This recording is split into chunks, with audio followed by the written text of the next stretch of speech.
Welcome to episode 45 of Watch Cringe. I'm Brendan. I'm Saul.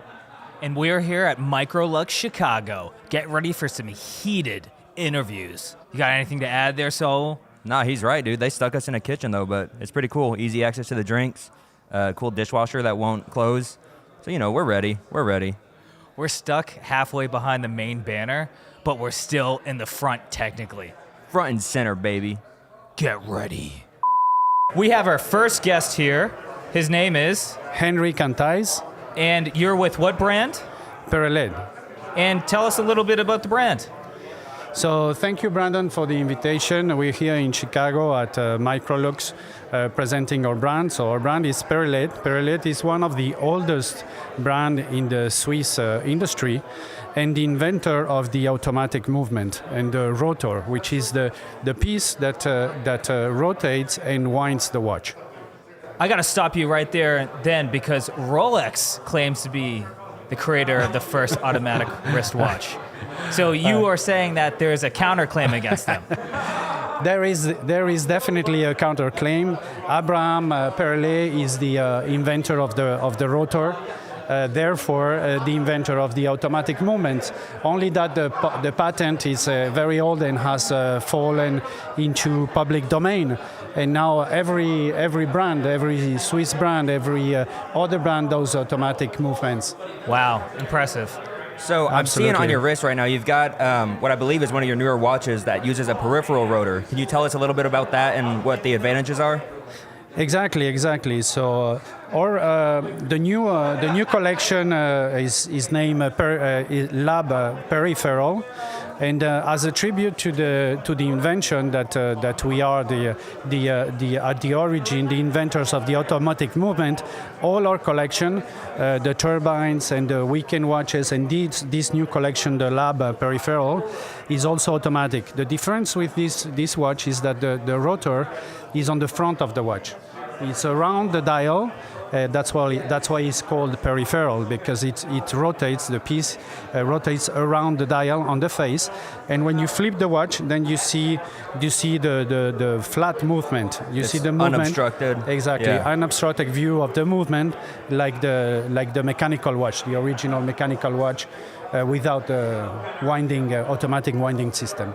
Awesome. So we also have here two, one very interesting, one very stealthy watch, I believe of the same family. Yes. Can you tell us a little bit about these? Yes, you're holding the new evolution of the turbine, which is our most popular watch, which is our sports model.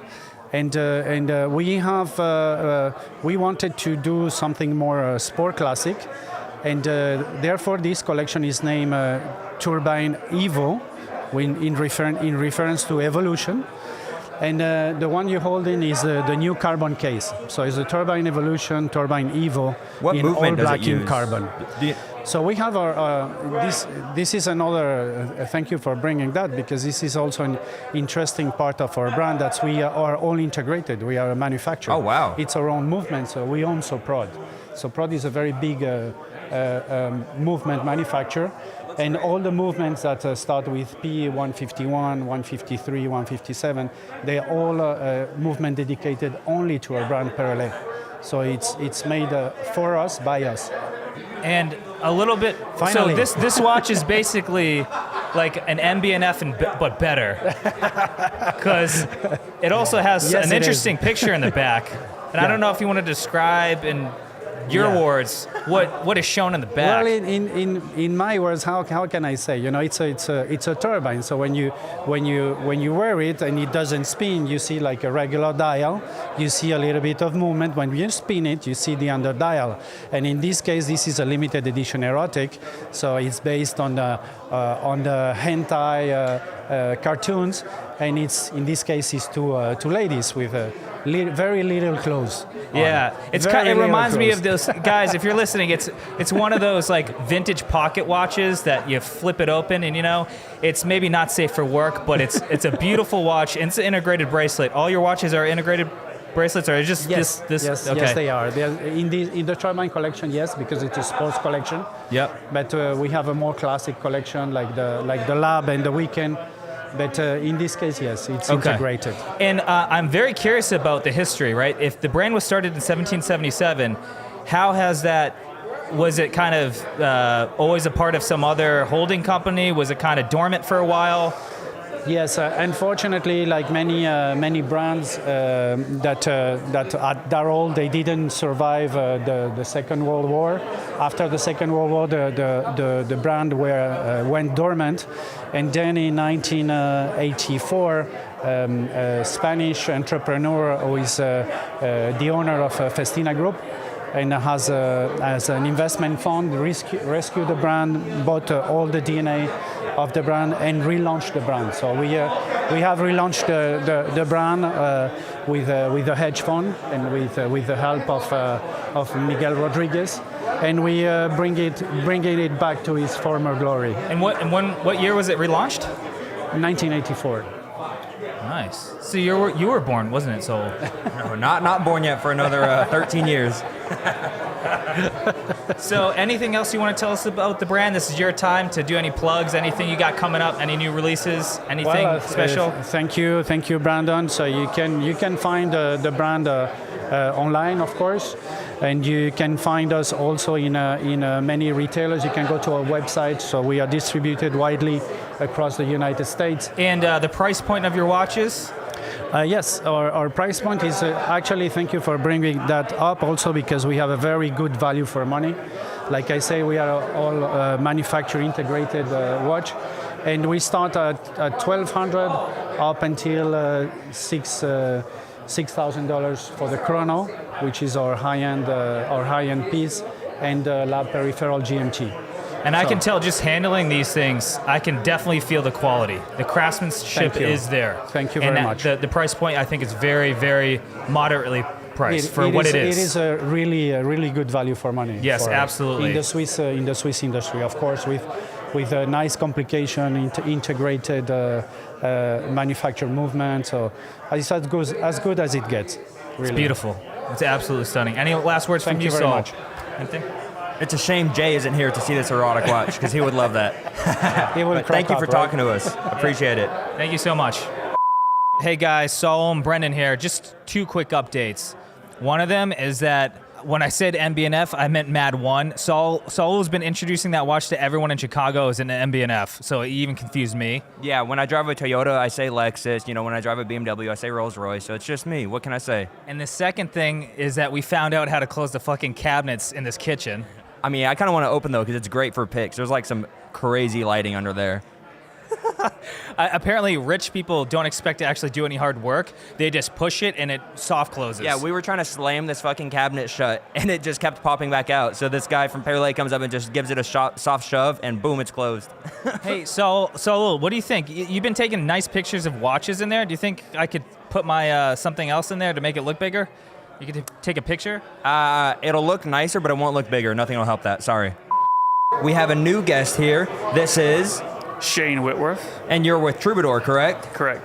So this is a music-inspired watch, I'm assuming, because you're a guitar player. Uh-huh. Can you describe to us a little bit how you came about the bezel and the idea with the chaptering and everything? Sure. So I've played guitar most of my life, and for whatever reason, I never really understood which chords were in a key, or lack of education, etc. And then my son was studying music theory in college, and I was like, oh, there's 12 notes. They have this circle of fifths, and people will put these circle of fifths on their walls. They'll tattoo it on their arm, and I thought it should be on a watch bezel. You showed us a cool little move over at your booth about how if you're actually playing guitar, you can use the dive extension to flip the watch around and then have it facing inside. You can use the micro adjust to just get a little bit more slack in the watch band to twist it around your arm so that when you're playing guitar, you can look directly at the watch face. Now, this is your only model, correct? For now? Yeah, there's 5 colors of that model. Okay. Yeah. Do you have any plans to do any, Middle Eastern music editions or anything with some crazy? Yeah, we might need like Do some math for that. Yeah, there'd be some math involved. So I want to talk about the brand Troubadour. You guys started what year? We launched this year, This January. year. And when do you guys plan to go out of business? At least 3 months from now. Or did you launch on Kickstarter or anything like that? No, this is self-funded. Self-funded? Yeah. And sorry, you're based out of where? Charlotte, North Carolina. Charlotte, These are North Swiss-made Carolina. watches, though. Why this style bracelet, the Nautilus style bracelet? You know, I don't know. I just liked it. It's You just, liked just it? the aesthetic. I just liked it. I felt like it was less, overdone than some of the other ones. You don't really see that style bracelet in the micro brand space, actually. Right, yeah. What's the case size and price point, if I may ask? Sure, it's a 41 millimeter. Right now they're selling for $7.99 at a movement, Swiss 2824, sapphire front and back, exhibition case back. Where are they assembled? Just outside of Basel, Switzerland. The thing is, I haven't seen any function like that before, where you can see the notes and the scale that you're playing in. It's like it's like a borderline complication, but I don't know if it's technically considered one because it's outside of the movement, but it's a super unique, I guess, use of a bezel that's outside of just the kind of boring timing. Does this thing make any noise, though? Like any sounds? No. Not like you don't press a button and it like no, riffs only if you off put something? your ear to it. Thank you so much for coming on the show. We Thanks, appreciate guys. it. Appreciate it. We're here with someone from Swiss Watch Company. Your name is? I'm Jacob. Hey, guys. And the brand Swiss Watch Company, it's a family-owned business, right? Correct, yeah. So my dad, he started it back in the late 90s, and we did watches for the armed forces, for first responders, and that became our own designs in the last 5 or 6 years. And real quick, I forgot to put deodorant on this morning. Can you smell me? From here, you're good. Okay. Solid. You got any questions? I can smell you, and I'm right next to you. First thing, what's up with this elastic strap, or this like fabric strap? This is like the most comfortable thing I've ever worn. Yeah, so a lot of people, you'll mostly see them on like Apple watches and whatnot. And yeah, they are insanely comfortable. We brought them to our watches maybe about a year and a half ago or so. The great thing about them is it's just like infinitely adjustable. Whatever Right. size you want, you're gonna get. And it breathes really well. You can wash it in the water, and it's, we wanted to make all of our watches just strap monsters. So it's change strap. Well, before we get too deep into the watches, I want to know more about the history of Swiss Watch Company. You want to Okay. just give us the rundown, the elevator pitch of your company? Sure. So my dad is Swiss. He grew up in Biel, and he did his apprenticeship for ETA. After that, he went overseas, worked with Swatch, opened And he's up like some a factories. watchmaker by trade, He's right? a Okay. watchmaker, yeah. He did a lot of quality control for some big brands like Longines, Tissot, Omega. And then he wanted to do something for himself, so then he started doing those watches for the armed forces, all that, and what brings us to today. So now it's And those weren't under like a brand or anything. That was just direct government type of. So it was branded, but it wasn't. We weren't the face of it. It Okay, was yeah. the Marine Corps. It was Army. It was. And you were doing what for them? The movements, the whole thing, we the were whole doing the shebang. whole thing. Yeah. Okay. And then you done work for other like brands in the space? Here? Yeah, we still do a lot of manufacturing for quite a few brands, I would say. Okay. I heard one of them was Ming. You guys used to- My dad did do the Ming. I forget what the number was. But it was the case. It was the case for the Ming. It or? was. He did the case, the dial. He did the whole thing. Yeah, so I talked to your dad, I guess, when we were in Austin for MicroLux, and he was like able to point out all the the things y'all did. It was pretty neat, and also brought by the newer Mings that I guess he didn't work on, and he was like, well, why did they do this? And it was pretty funny. So I'm wondering, the spring bars on this, why are they curved? Why are they bent, not even curved? What's the model that you have Yeah, on? what's the model? The model here is the bunker that you're holding. So that's our field watch, kind of our bread and butter. The curved spring bars, so they are not broken. A lot of people think they're broken. They are meant to be that way, and that's because if you look at the... That's what I have to say to every girl that I bring home. If you look at the Velcro pads, it's kind of raised a little bit. And if it was a straight spring bar, they would catch. Oh, it would be too close to the case? Yeah, okay. so it's just for easy access for those Velcro pads. Okay. So what kind of models do y'all have available at the moment?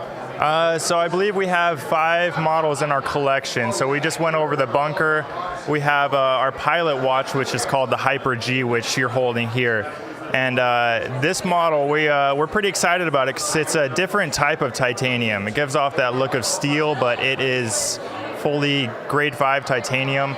And it's been fun to watch it get released. That actually, yeah, that looks a lot like steel. That's crazy. Yeah. Anything big in the future for y'all? Quite a few things, yeah. So we're going to be coming out with 2 different dive watches this year, a dress model, and some variants of previous collections.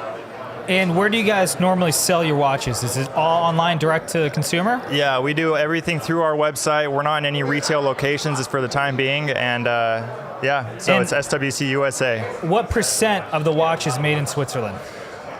So the Swiss law is 60% of the watch, and that's what we do. Right at 60%. Yeah, so Okay. the movement's fully Swiss made. So the movement is excluded from that.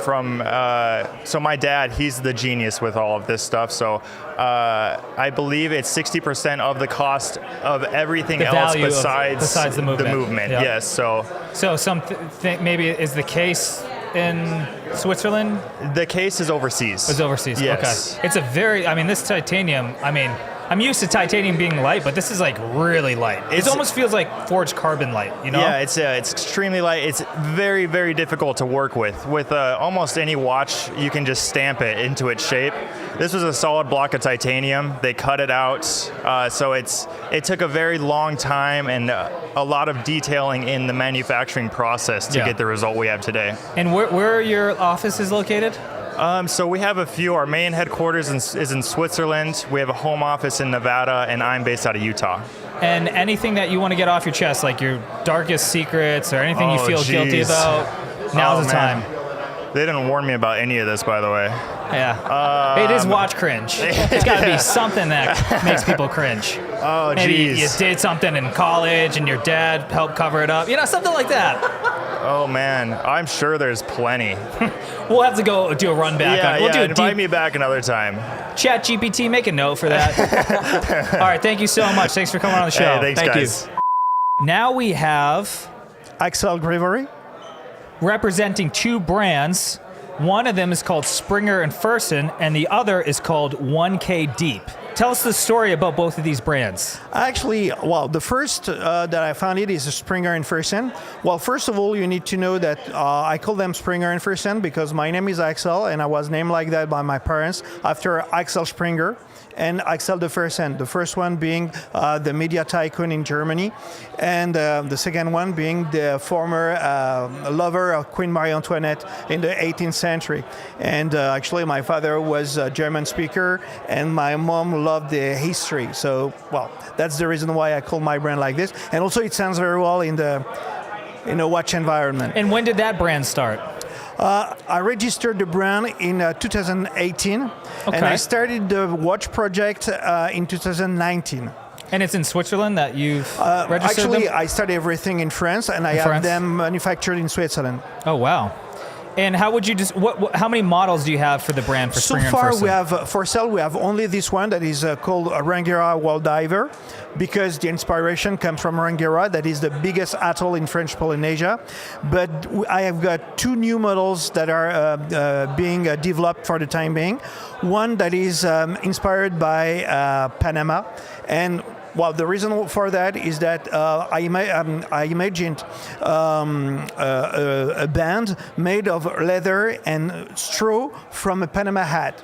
So I designed a neo-retro case with this vegetal ivory dial, which is something that is very common in Central America, and so it's going to be a limited edition to 77 pieces because the Canal of Panama is 77 kilometers long. Okay, and why Panama? Why Central America? It comes from the bracelet. Actually, when I was a student, I was working in watch store. And I always noticed that in most brands, most people would consider the bracelet as something secondary, whenever I do consider that it's really part of the object that we refer to as a watch. And so I like the design of the bracelet. And this one, for example, is designed by myself. I mean, it's in-house design. I was waiting for my wife in a ski resort, and I was thinking of further development that we could do. And I had the idea of making a watch band out of a Panama hat straw. Because at the time I was an area manager in the perfume industry, my distributor in Ecuador was right next to a manufacturer of Panama hat. And so I have visited it, and I saw this textile that is really awesome, okay? And I thought to myself that would be great to make a bracelet out of it. And so out of the idea of Panama, I developed the watch. And so that one's coming out, right, in the Yes, future? exactly. Okay. So this one we're looking at now has a silicone bracelet, right? Exactly. Silicone and metal. And the design will be totally different. This Okay. one is inspired by French Polynesia. Second one with Panama, so naturally they are not going to look the same. So this is all your original design. So I'm just curious how difficult it was, because this seems insane, because nobody else has done something like this. Actually, that wasn't. I had the inspiration of the general shape. Most diving watches, they took inspiration on the sharks and everything. And I thought shark is something a bit too aggressive. And I took the manta because it's a very soft and graceful animal. And also, the history says that the ancient Polynesian think that the ancestor got re-embodied in manta ray. So I think it's very poetic. I loved it. That's awesome. Exactly. And so I took the general shapes of manta ray, stylized them to come out with this case. So and for the same model, the time zone, second time zone, reference is. What was the idea behind that? That's something I've never seen before. It's because actually I'm based in Europe. Okay. So for us, Polynesia is the other side of the earth. So I wanted to symbolize the remote position of Polynesia. Thank you for that background on Springer and Ferguson. Springer and Ferguson. He's not very smart, sorry. I'm a little slow. The other brand that you have that I want to talk about is the 1K Deep. Yeah. Now, let's first start off by you just telling me the dimensions of this watch. Well, actually, first of all, I met the idea came with a friend of mine that has lived in the U.S. for 25 years. I was in Los Angeles, and then he came back to France, and he said, "Well, I want to get into the watch business with you. But I would like something like bigger, bolder," because he had some friends that were looking for some watch like this. And I met with a supplier in Italy, and I saw this model, and I thought, wow, that's great. This is exactly what I'm looking for. And it has got great features, including like 1,000 meters water resistance with this gas valve. And I think the look is awesome. I mean, one might say you're getting your best bang for your buck, right? You're getting so much watch. Yeah. For what are the price points on both of the watch models that you have? The 1K Deep is more affordable. It's like $695. Whenever the 1K Deep starts at $2,080. Okay. Well, it's the price of Swiss origin. Is the 1K Deep, is it a single model that you have, or is there? So far, yes. Okay. But I think I'm gonna have some more, maybe something a little more limited in terms of dimension. And where is everything manufactured? This is manufactured in Swiss. That's the Springer and Ferguson, and this is manufactured in Italy. 1K is in Italy. Yeah. Okay.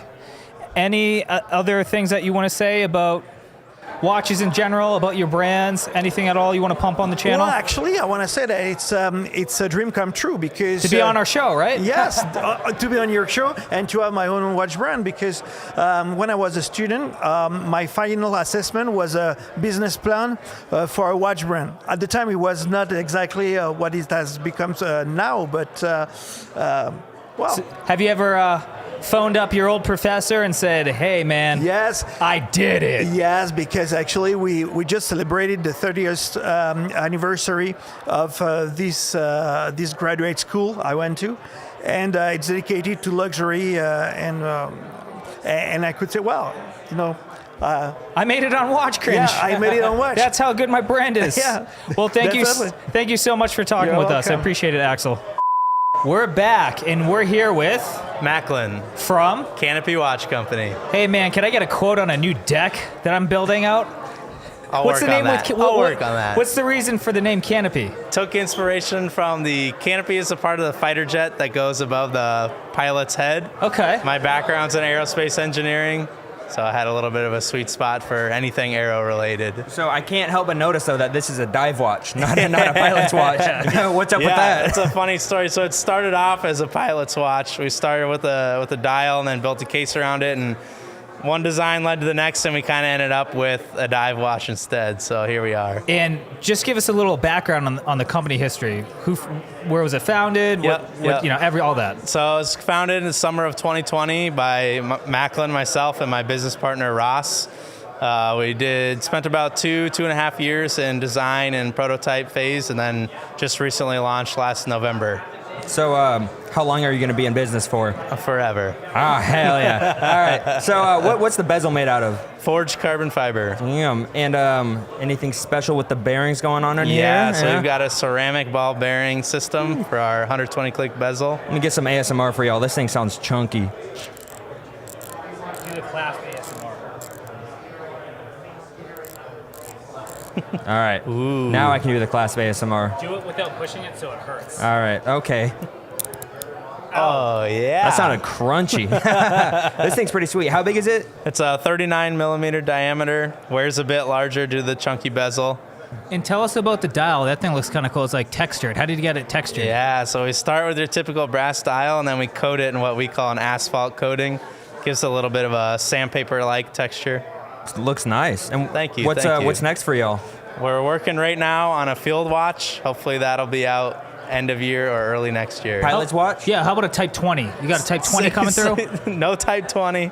We're saving the pilot's watch for the sweet spot number 3 release. Hey, so I forgot to ask you, what do you think of my jumpsuit? Oh, I love that thing. Yeah, I was changing the oil out on an airplane before I got here, and I was using olive oil. That's what you guys use, yeah, right? that's right. That's right. So you mentioned you're from Houston, right? You're based in Houston? We are headquartered in Houston, Texas. Are you Yep. still doing aerospace stuff, or are you full-time Canopy? I wish I was full-time Canopy. Yeah, that's the goal. Yeah, what do you do in the aerospace Right industry? now, I'm a mechanical design engineer, so I do like 3D design and analysis on fancy. various components. Yes, sir. And if this sounded more rehearsed than normal, it's because we had to re-record this. Thanks, Matt. Yeah, thanks, Matt, for deleting this. And you call yourself a director. Anything you want to get off your chest? Any dark secrets that you've been kind of just mulling over? You just Well, I got a pretty good reaction out of the one earlier, so I'll say it again. I hate chocolate. Oh my God! Someone get this man arrested right now. All right, thank you so much. Thank you, Macklin. guys. Who do we have here? I'm Cornelius from Circular Watches. Circula. Yeah. And tell us the brand history behind Circula. So I'm now in the 3rd generation. I'm from Pforzheim. Pforzheim is really hard to pronounce, especially in English. And it's a watch city, basically. It's the one watch city in the western part of Germany where Glashütte used to be, is still in the eastern part. And Pforzheim is more for the accessible price watches. We have many brands like Laco, Stowa, and Circular is one of them. My grandfather started it in 1955. So we're having, so my family has a watch wholesale since 1926 in Pforzheim.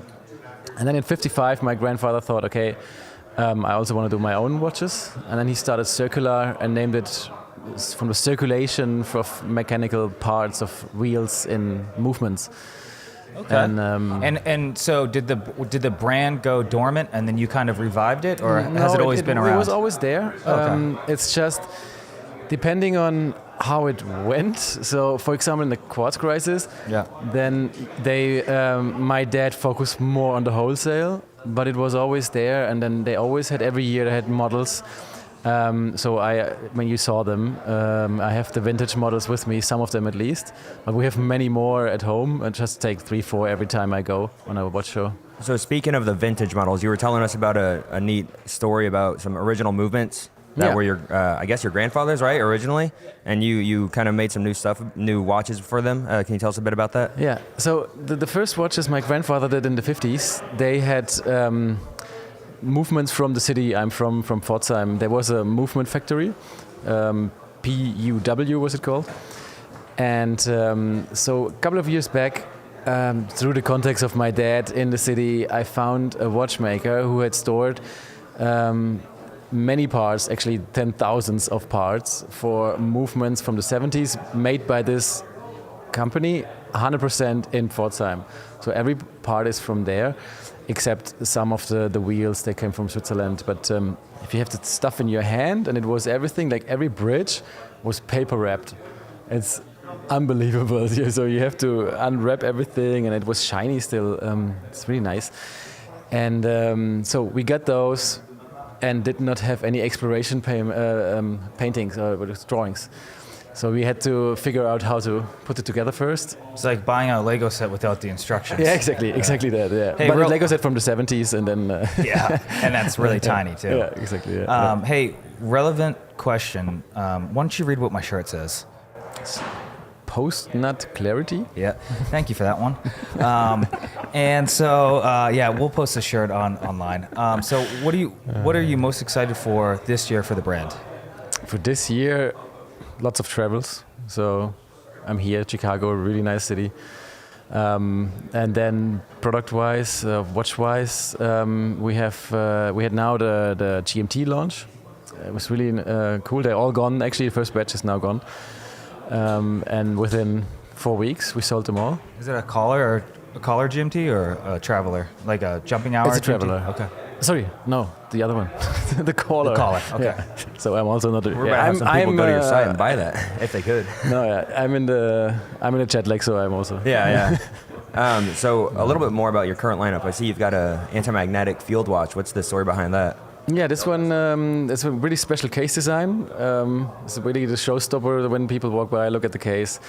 And also we have a pretty cool loom on the yellow model, which is kind of half of the dial is loomed. And anti-magnetic with a soft iron cage, 1000 Gauss. And specialty is really the Colsterizing. So we do a company in Frankfurt close to us. We ship the cases there, they put it into an oven, heat it up to 500 degrees, diffuse carbon into the oven and cool it down again, and it changes the alloy and makes it super scratch resistant. I hear there are some other companies that do that, right? I have never heard that. Yeah? It was my own genuine idea. Yeah? All right. They shall be unnamed. How many Vickers is that? It's 1,200, 1,300 Vickers. That's pretty hard. Yeah. How many Vickers do you think Brendan is? Yeah. I only know the inches. If you threw if you threw that watch at me, who do you think would stand up, me or the watch? If I would throw it, Yeah. the watch would win. If you throw it, maybe he. That's true. So for future models, what do you have in the works? Anything crazy coming up? Yeah, nice stuff. In the summer, August, there comes a 42 millimeter titanium dive watch. A grade 2 dive watch, and Will it be titanium bracelet too, or strap? titanium bracelet Okay, directly to nice. the start, yeah. And nicely integrated fitting Tropic, not Tropic, rubber. But it's really cool dials. With some of there's also a company that shall be unnamed with scratch pattern on the dials. That's gonna be really cool. And that sounded like a horn that just went off in this room. So is your business model direct to consumer mostly? You sell through your website? 90% we do website. And what's the worst customer you've ever had? But I don't remember. It was such a horrible story, but I don't remember it anymore. It was insane. But it's Germans, right? They are so obsessed with details. It's almost you cannot. Unattainable. Yeah, The perfection that they're looking Even for. also my watchmaker is the same kind of guy. I would not want him as my client. But it's nice because he's so obsessed also with his. Yeah, everything needs to be perfect. All the cupboards are like super organized. Everything is right in an angle, right angle. Is that a thing in Germany? Like somebody's born and they immediately get diagnosed with like OCD, where they're just obsessive about everything? I am exactly the same, but I don't extend for a it brand owner. to other people. I'm always telling my wife, it's my thing, you don't have to arrange the stuff like I do. So I guess final question, you got any dark secrets you want to get off your chest? No, nothing at all. Nothing? No. All right, well, we'll save that for after this recording. So maybe tonight we go to a chess club and then. Well, thank you so much, Cornelius. Thank you. I feel like that's actually your stage name because I've never met someone named Cornelius. It's pretty cool, actually.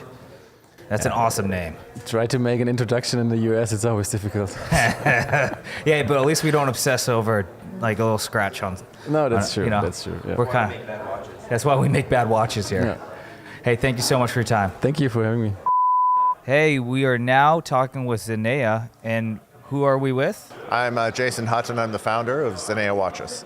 And we actually had one of your watches in our micro brand episode, and we actually, I think we have it here right now. It's the Meteorite Diver, and that's a meteorite dial. Did you guys have to go in like to outer space to mine this meteorite, or like how did that work? That would be an expensive way to get the meteorite, but Okay. that particular meteorite actually comes from the Moen Ulusta meteorite, and it fell to Sweden about 1 million years ago.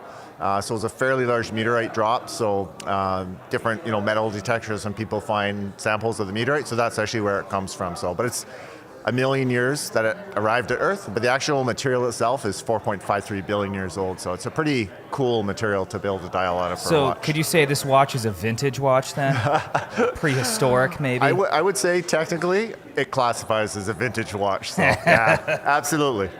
I'm just curious initially, what's the price point of these? Price point right now for that is $1,129, and that's all in. I ship worldwide. We have a show special on for the next couple of days where I take 15% off, so it works out to about $959 for that particular watch. That's not bad. I mean, this clasp is really freaking cool too. Thank you. It's also got a micro adjust on it, so if you're wearing it during the summer and it gets a little hot, you can expand the size of the bracelet a little bit. Bracelet's also quick release, so you can swap it out to like a silicone strap or whatnot. Often I do that with that watch as well. It's very comfortable to wear it in the summer. So when did you found Zenea? Zenea was launched officially in December 2019, so about 3 weeks before COVID really started. So that made things pretty fun as a new business. But yeah, we've been in business now for coming up on 3 years. It's been a passion of mine. I've wanted to start it for a long time. So What were you doing before Zenea? I worked in the medical industry, so usually sales management for medical device, pharmaceutical. I still work full time as well as running this business. Oh, really? So, yeah, Okay. so I do both. Do you have any help running the brand at all? Or is it just I have had you? some I mean, people. besides the people that make the watches, but like. I would say I have one full-time employee right now, and he does a lot of the rendering and digital work, so I'm working with him. Other than that, just kind of people that I hire on contract to help me out with certain things, but most of it I do myself, so yeah. I'm looking for like a maybe intern level communications position if you have that available. Yeah? Is it, you're looking for a paid gig, or is it free like most interns? Because interns usually work for free, you know that, okay. right? Well, just like minimum wage, like 1.2 million a year or something. 1.2 million? I'll talk to my banker, see what we Okay. can hook up. So I'm So- open to it. I'm open to it. So how many watches have you released? How many We have different released models? our initial offering. We had 5 colorways. So we Okay. had the Meteorite Dial, Ocean Hornet Yellow, Snowcap Classic White, Japanese Gardens Blue, and Volcanic Obsidian Black. Those are the names. Those sounds like perfume names. Yeah, those are like Ferrari paint colors, man. They some are, crazy right? Well, names. you know what? We have a nice premium timepiece here. I thought that we had to have an appropriate name to it. It's a little more exciting than just the black dial, right? So what's next for y'all? You got any new models we planned? have some new colorways coming out. We've got a Sunburst Fume Emerald Green dial. We've got a nice Sunburst Fume Gray dial. We have a Mother of Pearl. Another one that I don't have the prototype yet for the dial. We're actually doing a bronze patinaed dial with all the markers and indices. So as you can see from the indices and the hands, they're high polish. I think contrasted with that patinaed bronze, it's going to be pretty cool. So it's not a painted patinaed bronze. It's going to be an actual dial that's made of bronze that's been patinaed. So that's something we've got coming as well. And we've also got a dress line that we're working on and about to go into prototype production for that. So You design everything. I do, yeah, I do. So I've been a watch collector enthusiast for about 15 years. So, and that's where the name Zenea actually comes from. It's, starting with the end. I knew the type of timepieces and the type of experience I wanted to create for the customers. So start with the end, work backwards, put everything together to create it. Z to A.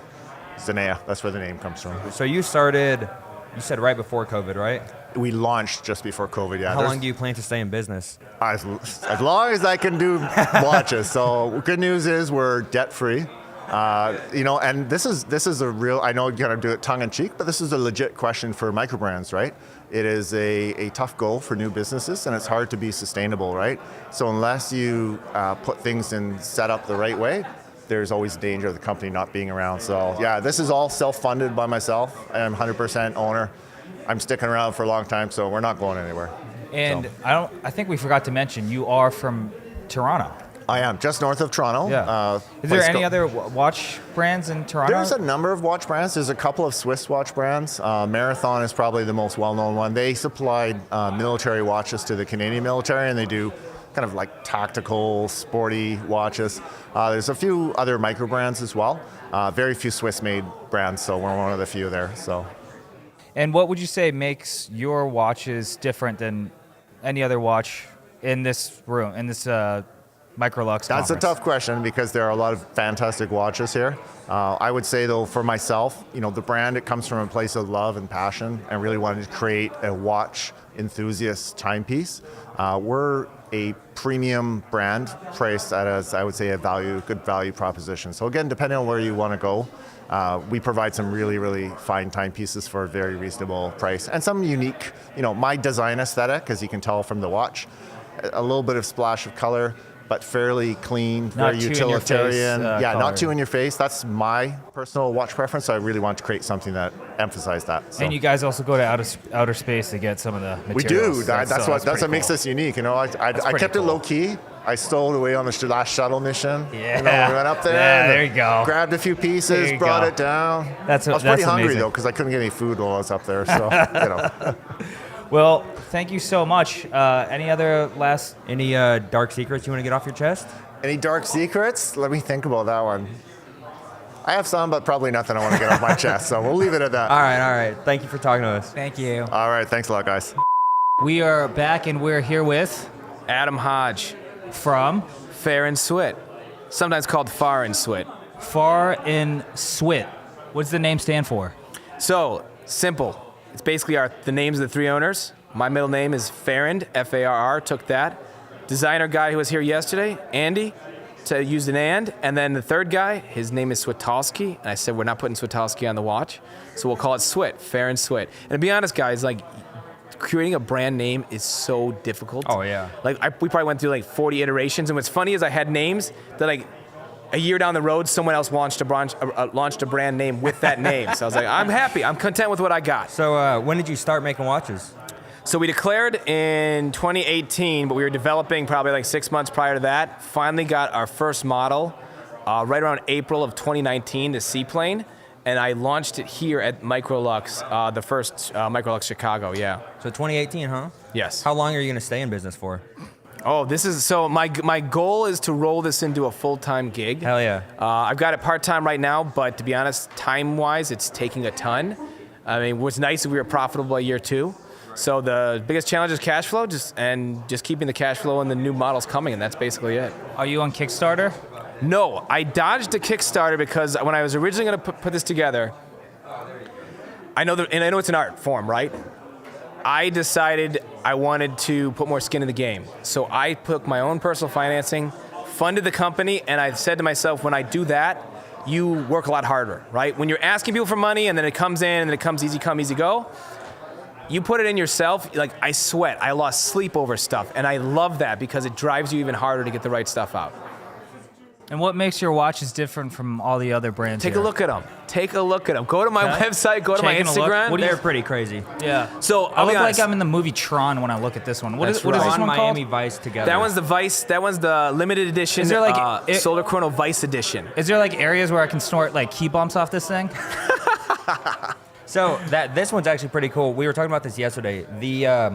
It's a mecha quartz, right? Yeah, so this is a weird movement, which I'm proud that I found. I dug through movements over and over because I wanted a solar-powered with a sweeping seconds on the chronograph. Usually you can get the sweeping seconds, right, with a VK movement, but it's not solar-powered. You go solar, you get ticks. I found one from Seiko and Epson that checked all the boxes, and I'm pumped about it. They still make it, or is it like an old No, stock kind it's of thing? new. It's new. It's just like they have so many things on their booklet that like in the Nobody fucking notices Yeah, nobody it, looks yeah. for it. And when I found it, I like full disclosure, like LoomTech, Wegman watch, they assemble my watches, and I sent him the specs for this, and he's like, holy shit. You found an awesome movement. And I was like, please, Chris, like, don't touch it for a year. Give me a year on this. And he was surprised. So the fact that I surprised my watchmaker, the guy who builds them for me, with a movement. So this Wayfinder, can you tell us a little bit about the crazy loom dial? So what's funny about that one is we had done this really kind of subtle seaplane, and then I'm a loom dial guy. Like my first watch that I went bonkers for was a full loom Citizen Pro Diver. And this one, I wanted to do a loom dial, but we were actually working in blacks and blues. And long story short, we ended up with this topographic map. It was black and blue.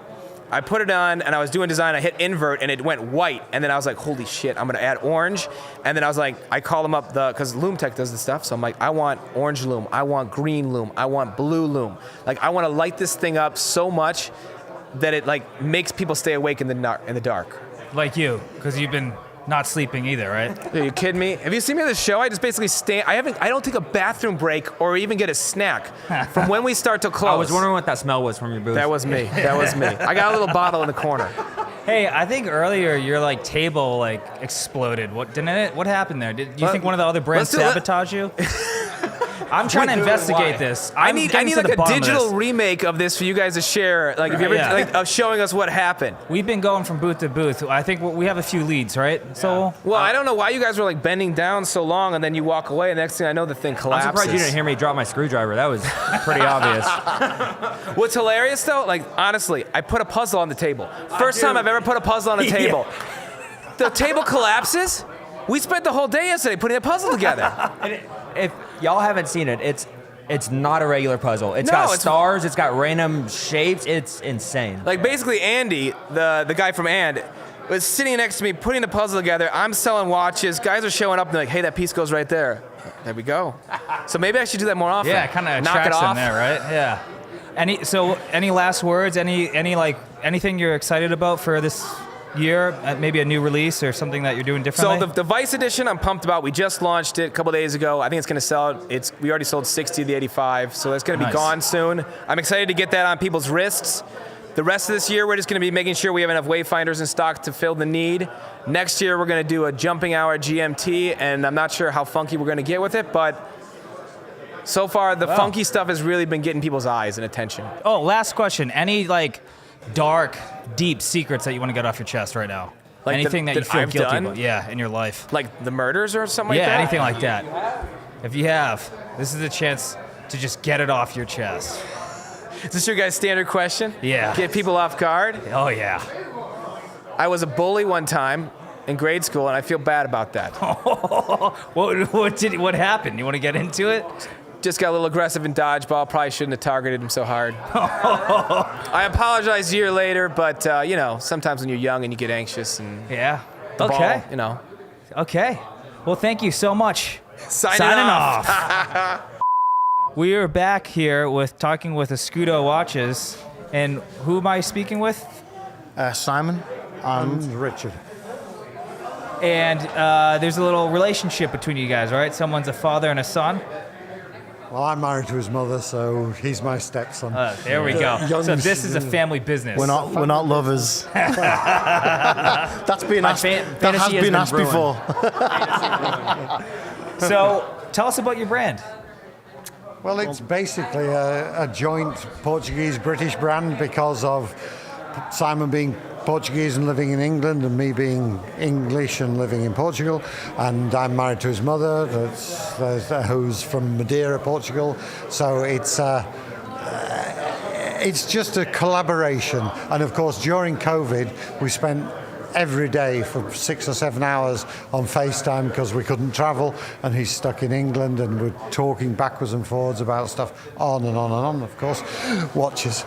Every day we talked about watches for 2.5 years. It just drove us mad. But it's the inspiration behind the brand is the fact that the Portuguese and British have got the oldest alliance, international alliance in the world, 675 years, and we've been cooperating. And we were also inspired by the fact that the British and the Portuguese early world explorers set out.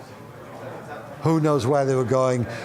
They had no equipment. They had no, they were just sheer bravery. They were just thought they were going to sail off the edge of the world, possibly, but they were brilliant. And we just thought, well, there is a big story there to do with adventure, travel, exploration. So our watches are inspired by that, but also inspired by a compass, which was the simple thing that the Portuguese navigators had. And so our dial is inspired by a compass with the points pointing outwards, which again is exploration. We're not inward looking, and we've got really big ambitions.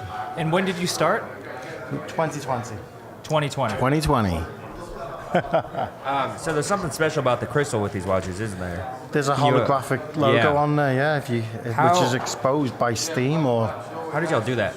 We can't tell you. You can't say? Why, Black magic? I don't know. No, I genuinely don't know. They just showed up and they were like that? I do. You don't give away your secrets. Something fancy. You can't. I mean, something come fancy. on. The thing is, it is unique.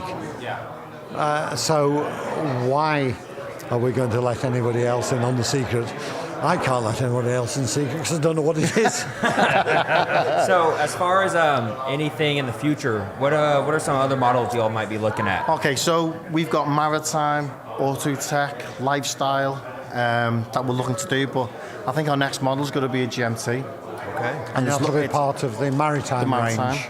Yeah. So that we start to populate there, and following on from that will probably be a chronograph for the auto tech section of that. Because we already have a motor racing driver as one of our brand ambassadors, and we've got a Portuguese international footballer as a brand ambassador. We've got an adventurer in Rich Manley, actor and explorer adventurer. He's our adventure ambassador, and so we're trying to populate all those areas, but obviously it's going to take time. Yeah, of course. The thing is, we as I say, we have big ambitions. We don't want to be a 5-year wonder. Just come and go. I mean, I'm happy that it's going to go down to Simon's kids and Simon's kids' kids and things. Everybody starts somewhere. The fact that every brand, brands were established in 1750 and things like that was fantastic. You have to start somewhere. But if you just limit yourself to that, then I think it's bad. And right now your model is the diver here, right? Is there any other else in the collection? No. This is the first one.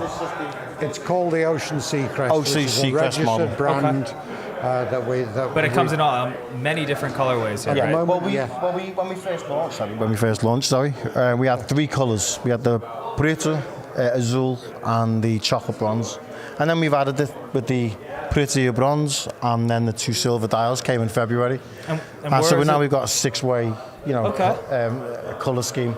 And where is it all manufactured? It's Swiss, but assembled in the UK in Winchester by our watchmakers. What's the price point on these? In dollars, anywhere between $1,400 up to about $1,700. What movement's in them? It's a Scudo caliber 1488, and it's based on the Salita SW200 dash one no date. Yeah. And it's decorated as well, so it's because we put our own touch to it. And I know you can't see it, but it's just a little detail. At some point there's going to be a crystal case back as well model. Oh, okay.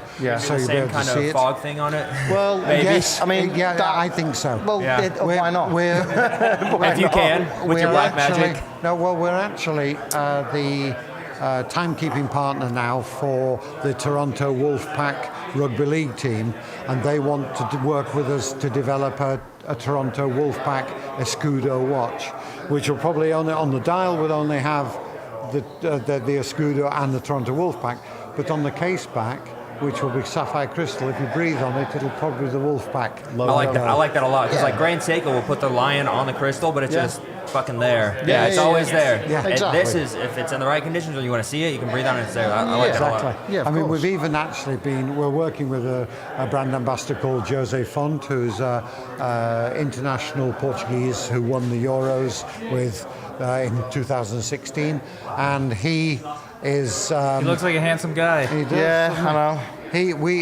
He wants us to work with him to develop a watch for all the 2016 Euro winners. So the group of players that he played won with, it, the yeah. 23 players plus the manager. And I'll actually show you some pictures of this. We'll actually then do a limited edition of probably an extra 75 watches. That will, and the case backs again will be crystal then, and we'll have the name of each of the players on it. So we'll that's do an awesome. individual. You guys were talking earlier about some other collaboration with a. Well, we've got a very interesting collaboration. We were approached about By 4 Bentley. weeks ago by the Rolls-Royce Bentley Owners Club, and with a view to us being their watch supplier effectively, and going in the 20th anniversary book, the 20th anniversary for the new Rolls-Royce stroke BMW factory that they built in the south of England, Goodwood. Okay, that sounds really exciting. So we'll keep tuned on that one, right? Seems like Fantastic. that store is still developing. It is. Well, it's October, we're at Grosvenor House. They say even some of the members of the royal family, like Prince Michael of Kent, who's a big motor racing fan, and people like that are going to turn up. So we're humble about it, but we're very excited. For us who's only just launched our brand in June, come on, that's like it's a big deal, really. Come on, Rolls-Royce Bentley to be associated with something like that of prestige. We're humble. Yeah, of course. I know. Well, last question I have for you gentlemen is, Go on. can you please read what my shirt says? Post-nut clarity. Post-nut clarity. What does that mean to you? Post-nut clarity. Post-nut. No. Nothing comes to mind. Post-nut. After the nuts. You're don't know, but you're it's- clear after you've eaten nuts. Yeah, there you go. There you go, something like that. Well, what does it mean to you? Well, to me, it's the feeling of after I'm finished, Yeah. then I can see clearly. Yeah, I can see clearly now. Yeah. Okay, fair, yes. Yeah, So, hey, thanks, gentlemen. You guys are always fun to hang out with. Cheers, fantastic. dude. Thank you. Thank you very much. so care. much. We are here with Zakir from Haim Haim? Watch Company. Watch Company, and that is Hamerheim. I pronounce it as Haim, and I'll Haim? get into the naming in a second. it's basically your last name backwards, right? You already know. Know the spiel. Yes. So yeah. And when did you start the brand? I started the brand around 2020, and it didn't officially come to life until 2021. So I would say I'm kind of at my second year. Third year is going to be come fall this year. So started the brand initially. It was more of a passion project for me. So I am part of the community, collector community, been into watches for as long as I can remember. I got to the point where it was, I just want to make a watch for me. Me and me only, nobody else. I had no intention of selling it or anything, so I prototyped my original legacy. It took some design, some rendering, some tooling, and once I got there, I had the watches in my hand. I started showing them to people, showing them to friends, and then the question just became, hey, well, how do I get one? And that led me to end up creating a brand. And when I came out with the branding, I wanted a namesake brand. I just wasn't too thrilled with how my name sounded on a dial. So my wife, in her wisdom, just suggested I spell it backwards. And by doing so, that's where my last name being Mia, it became Haim. Okay, gotcha. And you have your third model that just released, right? 'Cause So you had- technically my fourth. Your So fourth. my debut model was the Legacy Chronograph. Then less than a year after, I debuted two new models, the Legacy SE, the special edition, which was a slight update to the original, and the Descent, which was a sports model. Okay. And then at the beginning of this year, towards the end of January, I debuted the L2 Chronograph. And right now, that's where we are on the heels. I'm anticipating all the parts arriving to me next week, technically tomorrow. And from there on, I can start putting through his final assembly, get that going, and start getting deliveries out. Can you talk us about the design a little bit and how you kind of landed on that design? Because I love that thing. That looks really fucking cool. Thank you. Appreciate that. That's actually been the best received model so far. So when I did pre-orders, I opened up pre-orders directly through my website only, without any crowdfunding or anything of that nature. And I did it. It was a 7-day run, and during that, the number that I had forecasted, I tripled that number within 7 days. So that was great. I was able to put it in production because if you go on my website and everything else, right now delivery says it's going to be in July, which is what I was anticipating. So now I'm getting it on people's wrists 2 months early. Like, that feels great. It's like the opposite of any kind of pre-fund kind of thing. Yeah, so that's what that's what I'm trying to do. But I did a 2-part pre-order. The first stage was just through my website, but then the second stage I actually did utilize Kickstarter, and the reason I did that is just from a marketing standpoint. When I used my first model, I released independently through the community. My second model, I needed to raise more capital, so I tried crowdfunding, but not the money. What was the value part was the marketing. Really? The Kickstarter markets it? They push it. Yeah. They push it to different audiences, people who's typically already bought pieces. They push it to them. So now I'm getting orders from New Zealand, from South Korea, from Australia, from South Africa. I'm getting orders from places I couldn't have reached on my own. So that's why I used it for the second time, just for that marketing reach. So I was able to get some additional funding, again, get everything out the door, product, packaging, the straps. So when I went with the design, I started looking at the original Legacy and SE. I'm like, how do I expand on it? What do I do to expand on it? And by doing so, I started going back to the drawing board, keeping some elements of it. So the gray glacier, my gray dial, that was actually the first dial out of the 4 that I came out with. I came up with the drawing, and then I decided, okay, let's switch it up. I want to do some Breguet numerals. I'm a fan of Breguet numerals. I love how they appear on watches. So I did one dial with Breguet numerals, and then I had another dial, and ultimately it was going to be 3 colors. Started prototyping. I went through 4 rounds of prototyping before I settled on this. And then I got some colors back. I'm like, I'm not too happy about this. And then it dawned on me, like, okay, I want to do a salmon. My SE Copper River is very popular, so I wanted to build on that, which I came out with the pink gold for the L2. And then I was on vacation by the ocean. Then I wanted an ocean-inspired dial, something that reminded me of vacation, and that's where the Aqua Ocean came about. So finally, he settled on 4.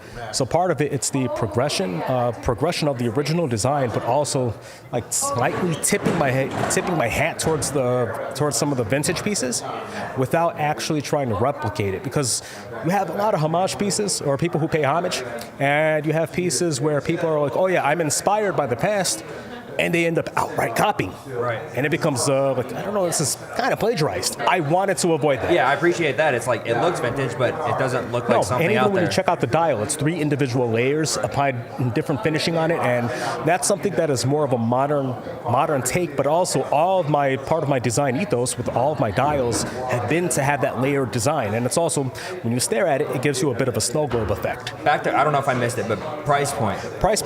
So with the L2 chronograph, the price point, the MSRP is $450, and that comes with the watch, the case, packaging, and a strap made by Deluxe. So personally, I use Deluxe in a lot of straps. I enjoy them. They feel great. They're butter smooth, no break-in when you put them on. It feels incredible. So I reached out to Ken. Oh, I can. Like, I use your straps. I want you to do my straps. So he wanted to see what I was working with initially. He's selective. He doesn't just say yes to anything. So he's pretty selective. So I showed him what I was working on, some prototypes and samples, and he was on board. When I bought mine, it also came with a nude photo of you signed. I don't know, is that standard in the packaging? Or? Oh, man. Oh, come on. You can't talk. I told you that was the Brandon special. So hold on. We talked about the design. We talked about the history. I want to talk more on the movement too, because I saw you have 2 options. You have the VK64, and you also have an ST19. So my previous models, I ran with the ST19 on Legacy and Legacy SE. On the L2, I decided to go with the VK64. 2 reasons. One, like whenever I design a watch, the first thing I ask myself is, what is the most important design element I want to achieve? And I kind of become bullheaded and just fixated on that one thing.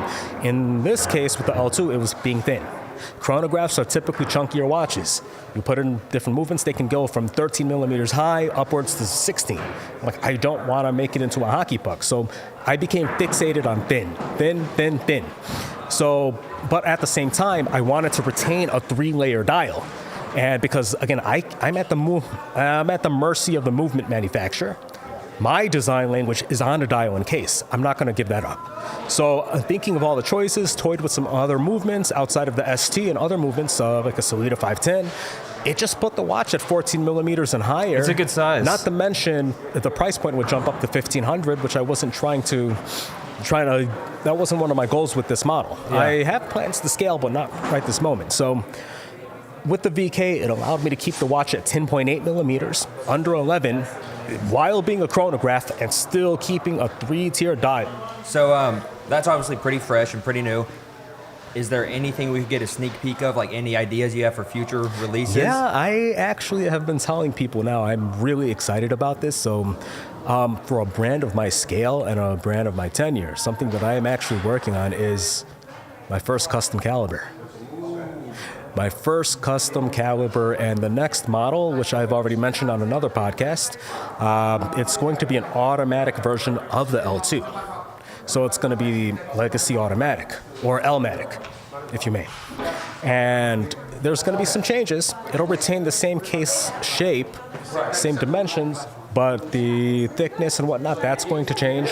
The design of the dial will change. The finishing is going to change. And I have a couple party tricks I'm not going to talk about. That's got to be purely out of passion, right? Because that shit's hard, right? Doing your own So there will be a base that it's built on. So I'm not going to label it in-house. It's my customized You don't want to caliber. spend like $10 million. Right. Unfortunately, I don't have that. And even if I tried selling my body after a year of wear and tear, I still won't have the fund. So let's talk about you as a person. Yeah. We did some deep research and found that you actually used to work at T-Mobile, right? Long time ago. Man, but you've been a sales guy the whole shebang, right? Yeah, before I've had my footing in the telecom space, and oh my God, you guys win ex-girlfriend of the year. We won't bring up the misdemeanors, but you know. So, oh man. I was initially an IT major. IT major, business minor, and whatnot. And by the time, I'm aging myself now, but by the time I got into the market, the IT market and the .com market had collapsed. So I got into banking for a bit, tried my hand at banking, realized it wasn't for me. I am terrible with numbers. I cry when I have to open an Excel spreadsheet. So I then ended up trying, at the time, it was a purely financial decision. One of my customers, when I was a banker, one of my customers worked for T-Mobile. And this is early on when they were paying like 15 grand a month commission checks. Like the commission checks were insane. So I would check out the deposits and I'm like, what do you do for T-Mobile? If you don't mind me being frank. I'm like, are they hiring? And they got me in. And like the first couple years, I was banking. I'm making doctor money at this point. So then 2 years after the company wised up and they changed the comp structure, which really cut it. So now I'm like, okay, I need to figure something else out. Let me go get a promotion at this point. Yeah. So, and then but when did you transition? I guess are you full-time watches or are you kind of still? So I still have a professional career. I work in transportation engineering. Okay. A lot of smart city initiatives and really just infrastructure enhancements within states, cities, like DOTs, that type of stuff. So, any last words before we? Any dark secrets that you have? Yeah. You want to? Anything off your chest? You know, I sometimes like to sit on my hand and make it go numb and. No, we'll leave it at that. You can use your imagination. No. Hey, on a final word, I appreciate everybody listening. It's been a past great couple days, just great hanging out with you guys also for the short moments that we've had. Looking forward to spending more time with you guys, just potting. Let's really get into it. Check out the brand. It's Haim Watch Co., HAIM Watchco.com, as well as all of our social media handles are the same, at Haim Watch Co. L2 chronograph, available to ship fairly soon. And Haim is Chicago-based. I'm Chicago-based, yep. Yeah. Hey, can you read my shirt real quick for the fans? You know what? The shirt says, post-nut clarity. Yeah. Beautiful. I had a couple of my buddies yesterday who are here, part of the show. We had the irony of it. The irony of it is, without even knowing you were going to wear that shirt, we had a 30-minute conversation about that topic. And It revolved around achieving that before making any major decisions. Yeah. Whether it's doing something, buying something, seeing someone, like get that out the way, and then you just think so much clearer. So maybe before someone buys a Heim watch, they can. Oh no! Please be impulsive. Heim Please watch. be impulsive. No. You don't need the clarity. It's a good watch. Be impulsive. We're all family. Thank you so much. Hey, thank you.